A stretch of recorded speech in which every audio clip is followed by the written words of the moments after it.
வணக்கம் நேயர்களே, welcome to இன்றைய சமையல். இன்னைக்கு இன்றைய சமையல் ஸ்பெஷலாக நம்ம பார்க்க போகிறது வல்லாரக்கீரை தோசை. இங்கே பார்த்தீங்கன்னா இந்த வல்லாரக்கீரை வந்து பார்த்தீங்கன்னா நமக்கு உழவர் சந்தையிலலாம் கிடைக்கும். ஒரு பேக்கெட் 10 ரூபாய் 20 ரூபான்ட்டு விற்பாங்க. பெரும்பாலும் நிறைய வீடுகளில் இருக்கும். அப்படி இல்லாதவங்க உழவர் சந்தையில் இதை வாங்கிக்கலாம். இது பார்த்தீங்கன்னா இதுக்கு காம்பு இருக்கும். இந்த காம்பை கிள்ளிட்டு இந்த மாதிரி கழுவி வச்சுருக்கேன். இதுக்கு பார்த்தீங்கன்னா நான் வந்து மாவு வீட்டில் அரைக்கிற நார்மல் தோசை மாவு தான் எடுத்து வச்சுருக்கேன். இந்த தோசை மாவில் இதை அரைச்சி நம்ம கொட்ட போகிறோம். வாங்க இதை அரைக்கிறது எப்படின்றத நம்ம பார்த்துக்கலாம். இது கூட நான் வேறு எதுவுமே சேர்க்கலை. இப்போ பாருங்கள், இந்த கீரை வெறும் கீரை மட்டும் தான் போட்டு அரைக்கிறேன். உங்களுக்கு ஆப்ஷனல் வேணுன்றவங்க இதில் பச்சை மிளகா இதெல்லாமே போட்டுக்கலாம். பசங்களுக்காக நான் பச்சை மிளகாலாம் எதுவும் போடவே இல்லை. இதை அரைச்சி இதில் நம்ம ஊற்றிடலாம். இப்போ பாருங்கள், வல்லாரக்கீரையை நம்ம அரைச்சிட்டோம். இதை அப்படியே இந்த மாவில் நம்ம ஊற்றிக்கலாம். இது ஏற்கனவே தோசை மாவு நம்ம நைட்டு புளிக்க வச்ச மாவில் நான் இதை ஊற்றுறேன்.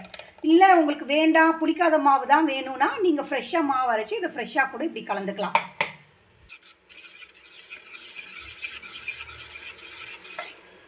பாருங்கள், இந்த மாதிரி நல்லா கலந்து விட்டுக்கோங்க. இல்லை புளிச்ச மாவுலேயே கொஞ்சம் நேரம் இதை ஊறணும்னு நினச்சிங்கன்னா ஒரு 1/2 to 1 hour மட்டும் நீங்கள் ஊற வச்சிங்கன்னா போதும். அதுக்கப்புறம் நம்ம தோசைக்கு நல்ல கார சட்னி அப்படி இல்லைன்னா தேங்காய் சட்னி வச்சு தொட்டு சாப்பிட்டுக்கலாம். வாங்க நேர்களே, நம்ம தோசை எப்படி ஊற்றுறதுன்னு சொல்லிட்டு பார்க்கலாம். ஓகே நேர்களே, வாங்க மாவு ஒரு 5 to 10 minutes ஒரு 1/2 hour கூட நீங்கள் ஊற வைக்கிறதா ஊற வச்சுக்கலாம். மாவு பாருங்கள், நம்ம நார்மல் தோசை ஊற்றுற அதே கன்சிஸ்டன்சியில் தான் இருக்குது. இன்றைக்கி இந்த வல்லாரக்கீரை தோசையில் உங்களுக்கு நான் 3 வெரைட்டியாக செஞ்சு காட்ட போகிறேன். ஒரு பிளெயின் தோசை, ஒரு மசால் தோசை, அப்புறம் குழந்தைங்களுக்கு பிடிச்ச மாதிரி நீங்கள் வந்து பார்த்திங்கன்னா பொடி தோசையும் போட்டு கொடுக்கலாம். இப்போ வாங்க தோசை ஊற்றலாம். ஒரு கரண்டி மாவு எடுத்துக்கிட்டேன்.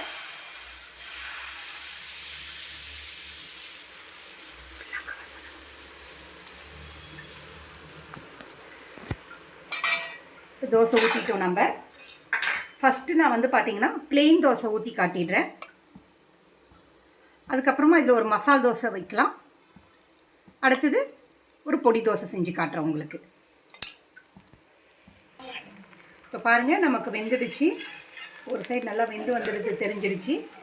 இப்போ நம்ம அழகாக அப்படி சுற்றி விட்டுட்டு இப்படி இது பண்ணுவோம். இது பார்த்தீங்கன்னா இப்போ மசாலா தோசைன்னு கேளுங்க, எல்லாத்துக்கும் ஒரே மசாலா தான் இருக்கும். ஸோ இப்போ இந்த மசாலாவை இப்படி நடுவில் வச்சுடலாம். நம்ம இந்த மாதிரிலாம் கொடுக்கும்போது குழந்தைங்களுக்கு வந்து ரொம்ப இன்னோவேட்டிவாக இருக்கும், விரும்பி சாப்பிடுவாங்க. நார்மலாக இந்த வல்லாரக்கீரையெல்லாம் கொடுக்கும்போது எப்படி செய்யறது எப்படி கொடுக்கறது சொல்லிட்டு யோசிப்பீங்க. இந்த மாதிரி தோசையாக கொடுத்தீங்கன்னா நல்லாயிருக்கும். ஏன்னா இந்த வல்லாரக்கீரை வந்து பார்த்திங்கன்னா நல்லா மெமரி பவரை இன்க்ரீஸ் பண்ணுறது நமக்கு. ஸோ பார்த்திங்கன்னா இப்போ நமக்கு வந்து பார்த்திங்கன்னா மசால் தோசை ரெடி. வல்லாரக்கீட்டும் திருப்பி போட்டுட்டு இதில் எப்படி பொடிக்கு போடுறதுன்னு நம்ம பார்க்கலாம்.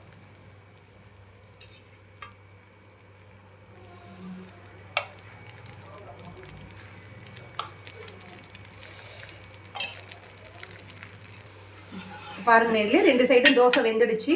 நம்ம திருப்பி போட்டுட்டோம். இப்போ இதில் பொடி தோசை குழந்தைங்களுக்கு பிடிச்ச மாதிரி இந்த மாதிரி ஒரு இது வச்சுட்டு, இது நார்மலாக வீட்டில் அரைக்கிற இந்த பொடி அப்படியே இதை வச்சு இப்படி ஸ்ப்ரெட் பண்ணி விடுங்க.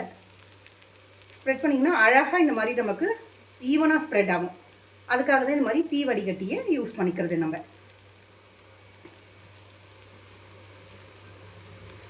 இது மேலே ரவை நெய் வேணும்னாலும் போட்டுக்கலாம்.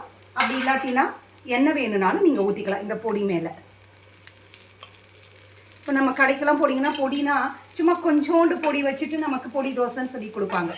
ஸோ இப்போ இந்த வல்லாரக்கீரை தோசையில் அவ்வளோதான் நேர்களே, நம்ம வல்லாரக்கீரை தோசை 3 வகையான ரெசிபி பார்த்துட்டோம். மசால் தோசை, பொடி தோசை, பிளெயின் தோசை, தொட்டுக்க சட்னி வச்சு நம்ம குழந்தைங்களுக்கு சர்வ் பண்ணிடலாம். மீட் யூ இன் நெக்ஸ்ட் இன்றைய சமையல் ஒரு ஹெல்த்தி டயட்டோட. பாய். என்னோட சேனலுக்கு லைக் பண்ணுங்கள், சப்ஸ்கிரைப் பண்ணுங்கள்.